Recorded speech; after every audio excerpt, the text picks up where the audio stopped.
Money talks.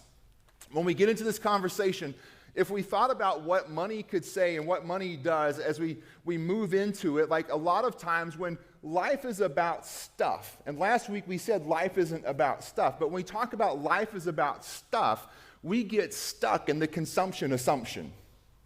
It's a vicious cycle, by the way. The consumption assumption says that everything you have is assumed to be consumed by you. Everything that you have, we assume, is for our personal gain and personal benefit. It's the assumption, consumption. The Bible has a word for the consumption assumption. It's called greed. And greed is sin. If you just sat back, even if you're here this morning or you're online, and maybe you don't believe in Jesus, or maybe you're not for sure about the validity of the Bible, if you just went and read the book of Proverbs on its own, you would know more about finances than the average person you come across every single day. Proverbs will unfold to you the benefit of money. It'll unfold for you the difficulty of money. It is an incredible read. And in that space, we learn that greed is sin. When I live a life that believes everything that I have is about me, for my consumption, that's greed, and greed is sin. And ultimately, life does not consist of an abundance of possessions. Because one day, and this may be a secret for some of you in the room, your life will end. Like some of us live life like we're never going to die. But one day, your life will end, and your stuff will remain, and people will fuss about your stuff. They will donate your stuff, or they will throw away your stuff. And probably not in the order that you wish they would do it.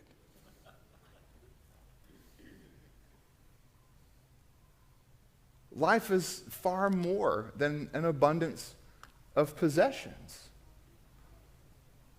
So how do we live through this? I'm watching some news pieces last night, and there's all this stuff that just kind of, people get mad about it when you talk about money. Like, it's interesting. Republicans get mad when you talk about money. Independents get mad when you talk about money. Democrats get mad when you talk about money. Everybody gets mad when you talk about money. Because all the assumptions we make, I heard someone say, that's just not capitalism. Okay. So how do you live in a space to really engage a relationship with money that isn't just healthy, but is faithful? So we're in this conversation called Money Talk. So if money talked, what would your money say? If you were with us last week, I invited you to give your money a voice. Right? Like, it may be disappointed parent. It may be professor.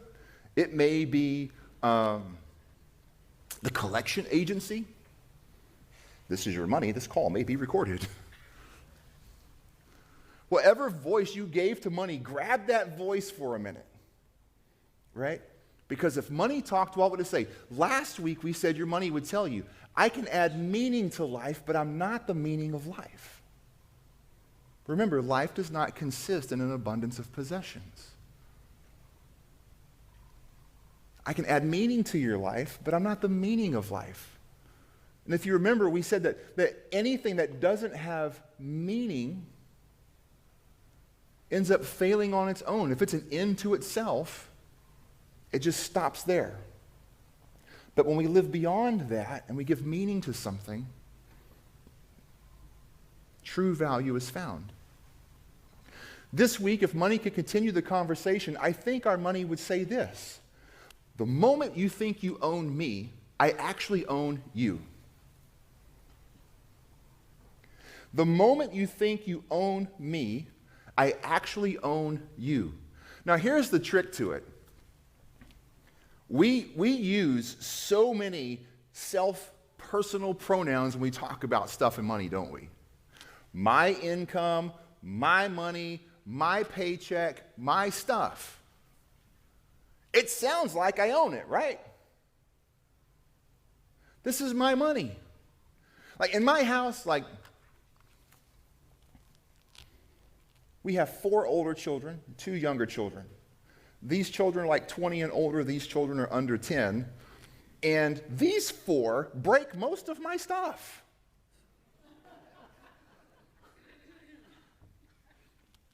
My son got married a year ago. He has his own house.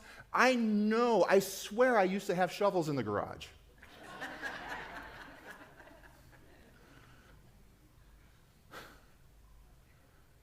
Isn't that right? No, that's not yours, Dad. Or I'll get it back to you, Dad. Yeah, these 4 break my stuff all the time. And they're like, hey, Dad, can I borrow this? I'm like, no. They're like, why? I'm like, because you always break it. It's my stuff. And then Corey's like, you really should be more generous with your stuff. I'm like, if I got it all insured, I would. You don't get insurance for fishing poles, apparently. Like one of my daughters goes fishing and slams my fishing pole in the tailgate. No more fishing pole. I call our homeowners insurance. They're like, what are you talking about? I just wanted a fishing pole. My daughter's broke. The moment you think you own me, I actually own you, money would say to us. And that's a challenge. Because everything that we say about stuff and money, we really talk about it in the sense of me and my and mine. So how do we deal with this? Most of us will allow our income to dictate our spending. We think it's my money, but it's actually your money who's telling you what to do. No show of hands. But I want you to think honestly for a minute. Like if you say me, that is completely on you, okay? No show of hands, just in your own thinking. How many of you in the room or online live paycheck to paycheck? And living paycheck to paycheck, if that's you, do you have a plan for your money? Or do you just let money go where money's supposed to go in your thinking? See, because here's what happens. Like when Corey and I first married, I had a full-time job working for a church. I made like an incredible salary. It was $12,000. We had to pay rent. We had to pay insurance. We had to pay for a kid. We had all this stuff we had to pay for. And the church wouldn't let me subsidize my income by working extra places to do extra things. They're like, nope, you are our employee full-time. You make $12,000. That should be good. I was like, ooh. Somehow we made it happen. But do you know, would you believe that we spent every single penny of that $12,000, even the pennies we could scrape on the couches? There's nothing left over at the end of the year. And then, a couple of years later, I moved to Dallas with Corey, of course. Daniel was born, 6 months old, started seminary, got a teaching contract, and we worked for a church part-time. The church gave us a house. That was awesome. We didn't make money from that church, but they gave us a house and took care of our utilities. That's like making money, right? The school district in Dallas, Texas decided to become one of the highest paying school districts in the country. So I went from making $12,000 a year to making $38,000 a year as a first-year teacher. What we didn't know is we were still below the poverty line. Because I just got a $24,000 pay increase. What? Most of us, no matter what we make, would take that. Would you believe that we spent every single penny of that $24,000 pay increase? We found a way to spend it all. And maybe you do too. It's the reason why people who make $250,000 are in debt $750,000. See, what happens most of the time, as our income goes up, we expect our spending to go up too, but there to be a gap. That's called savings, if you didn't know. By not spending everything, you have a savings gap. But what happens most of the time is our spending and our income match, and we spend everything. The hard part is when one goes up and the spending goes beyond, and we live beyond our means, and that's debt. And a lot of America lives there too, maybe in this room today. But most of us will allow our income to dictate our spending. What we think is ours is really telling us what to do with our lives. And so you end up in these situations, right? The more you make, the more you spend. And you're going, if I made $200,000 a year, there's no way I would spend it all. And I would simply ask, do you spend it all today? Because you will probably spend it all tomorrow. Without knowing what your money's doing, your habits will follow you. Your current habit will follow your pay scale. So if you're not in a habit of giving and saving and spending, your current habit will follow you the more you make. You have to learn a new habit. It's a discipline. And so how do you get into that space? Some of us spend more than we make. That's tension. The Bible actually tells us that the borrower is slave to the lender. In the biblical world, the word slave was an economic term. It wasn't, slaves were abused, but it wasn't the same thing we saw when Western Europeans took people from Africa and enslaved them to work plantations. They weren't indebted, they were sold. It was an evil, evil act. In the Bible, we see slavery. It happens in two places. One, as an act of war. Two, as an act of economics. So if you borrowed from somebody and you couldn't pay it back, you had to go work for them without any wage until you paid it back. You were a slave. In Israel, every 7 years, all debts were forgiven. Everybody became free again, no matter what the debt was. And so when we see in Proverbs the borrower is slave to the lender, we have purchased or borrowed our way into debt slavery. And that's where a lot of us live. And we don't have to. We can actually have freedom with our finances, right? That tension, like when you see it from Scripture, it speaks so profoundly. And the challenge behind that is the Bible will also say, for those of you who have borrowed or are in debt, who are slaves, you should do like the gazelle and deliver yourself from the hand of the hunter, or the bird from the hand of the fowler. Deliver yourself. It's an interesting dynamic. How many times you sit there under the weight of your debt and you beg God to help you? Just pay the debt off, God. And God's going, you can do this. Follow my word. Walk with wisdom. You can pay the debt off. You're going to be okay. But you have to deliver yourself. It's a matter of life and death, of freedom or slavery. And this is where the Bible talks very, very profoundly about money and these things. And so how do we do that? And what happens, like when you are a slave to debt, people you don't know are running your life.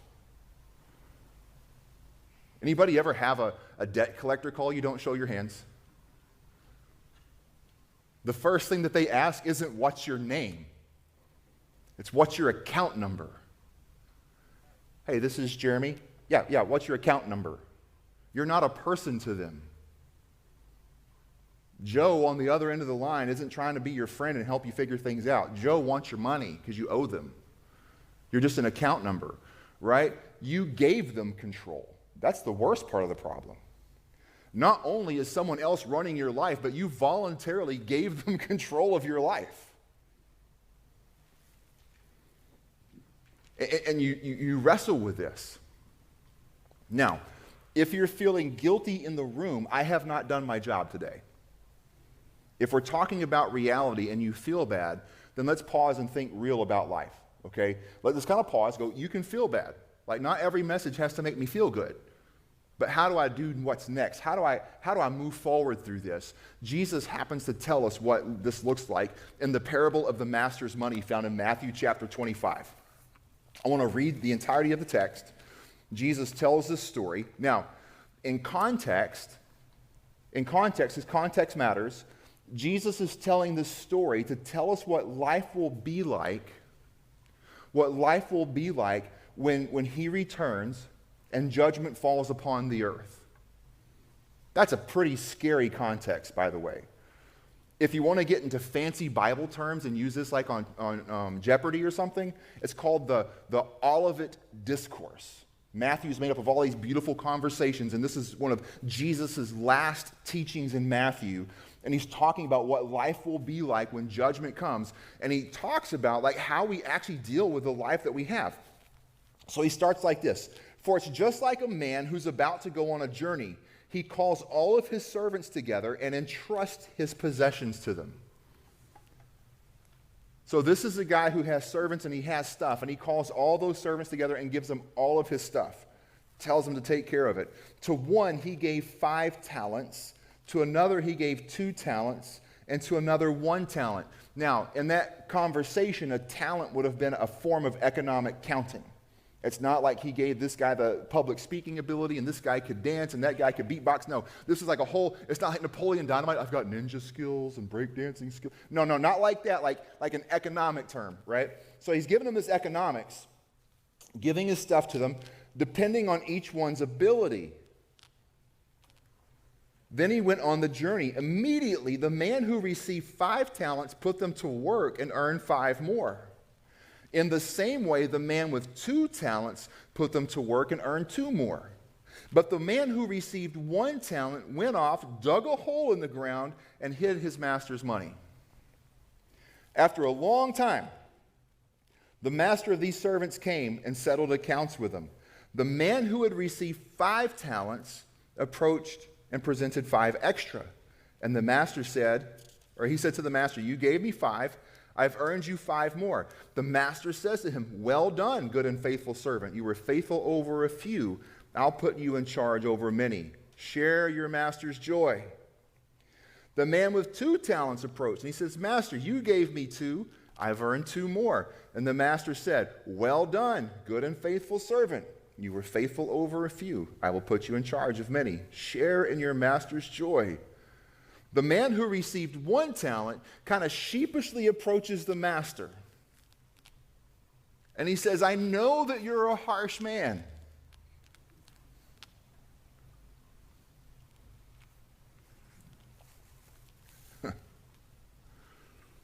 I know that you're harsh. You reap where you haven't sown. Now he's accusing the master. You reap where you haven't sown, and you gather where you haven't scattered. So I was afraid of you, and I went and hid your money in the ground so that what you have is yours. Here's your 1 back.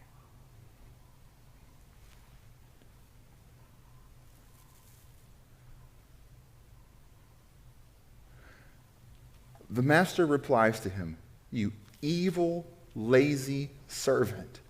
If you knew that I reap where I haven't sown and gather where I haven't scattered, you should have deposited my money with bankers, and I would have received my money back with interest when I returned. So take from him that talent and give it to the one who has 10. For to everyone who has more will be given, and he will have more than enough. But from the one who does not have, even what he has will be taken from him. Throw this good-for-nothing servant into the darkness, where there will be weeping and gnashing of teeth. It's a scary, scary passage, honestly. Jesus is talking about what will we do with our whole life, not just our money, but what do we do with our lives while we draw breath? And he starts to unfold this dynamic of how do you deal with the master's money. According to Jesus, everything belongs to God. He makes no negotiation there. And that becomes the hard thing, right? So when I talk about my income and my stuff, I'm actually not talking about it the right way. Could you imagine the conviction my kids would have if I said, you just broke the Lord's stuff? It'd be a whole different conversation. But now when I sit back and go, oh, I just spent the Lord's money on a bad meal. I like food. I hate going to a restaurant and eating a meal that they tell me how much it's going to cost in advance, and then after I eat it, I regret having to pay for what I just ordered. You ever go through that kind of situation? I don't care if it's like Culver's, and Culver's gives me some dry, crunchy burger, or if it's like bougie bougie, you know? Where like you got to take a second mortgage out just to get in the door, right? And they swear, this is just for your anniversary? And then you pay for it, and you have to apologize to your wife for giving her such a bad gift? I'm sorry, that was terrible. I hate paying for bad meals. I feel like I wasted my money. I mean, could I tell the waiter the food was so terrible? You expect me to give God's money to this? He would still want payment for the bill, right? But wouldn't that change the way I think about it?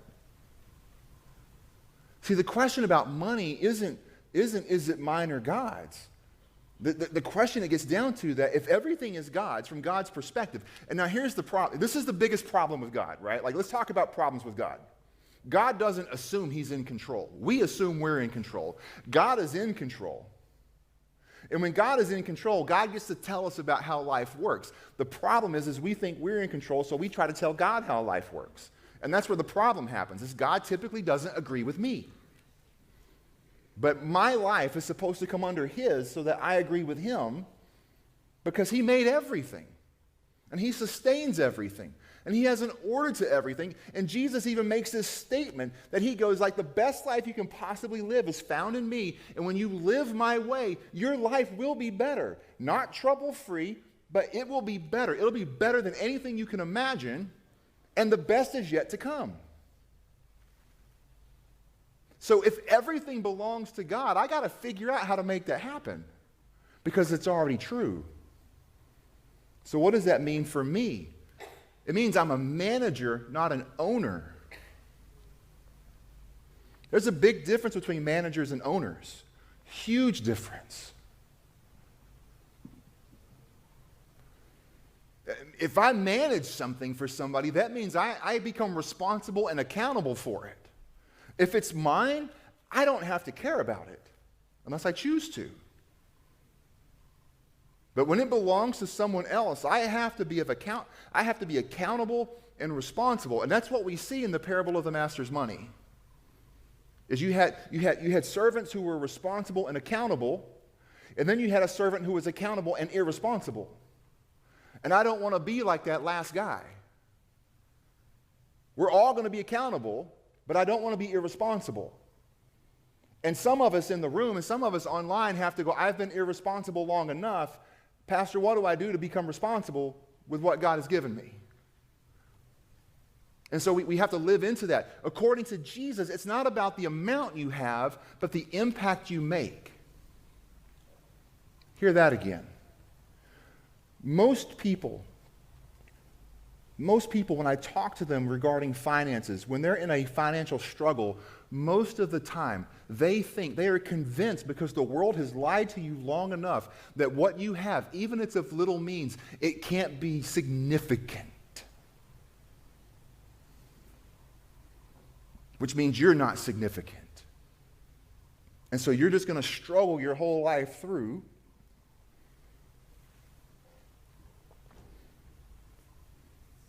There was this widow. Jesus and his disciples, they're hanging out at the temple one day.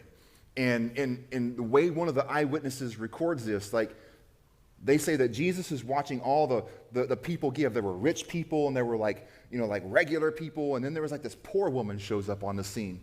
And she takes this coin, and she drops it, and she puts a mite. The word is might. So if we're talking about talents as an economic phrase, another word was mite. We might say from a talent like a $100 bill and a mite, a penny. And people were kind of just looking in their pocket going, what do I have to give? I'll put something in the coffer, no problem. This woman put all that she had, and it was like a penny. Which that doesn't make sense to us. That's why you can't make the comparisons between the ancient and the new world, because nobody has just a penny. That's true for some people, right? She puts the penny in the offering. Jesus elbows his disciples. He's like, guys, what do you think just happened? And they're like, she gave a penny, whatever. I laid a penny on the bottom of the street, And he's like, she just gave everything. For her life situation, she just gave more than anybody else who's walked by that we've been watching. It's not about the amount you have, but the impact you make. And the secret that the world won't tell you is that every single one of us committed to God and his design can make an impact in the world around us for his kingdom. Every single one of us. It doesn't take the dream fund to do it. It takes the position of going, I'm a manager, everything belongs to God. What will I give him when he returns? It's a gift. God, look what I did with your money. Look what I did with the jobs that you gave me. Look what I did with the house that you gave me. Look what I did with the cars. Look what I did with the relationships. Look what I did with the stuff that you put before me to manage. This is what I did. And I'm giving it back to you.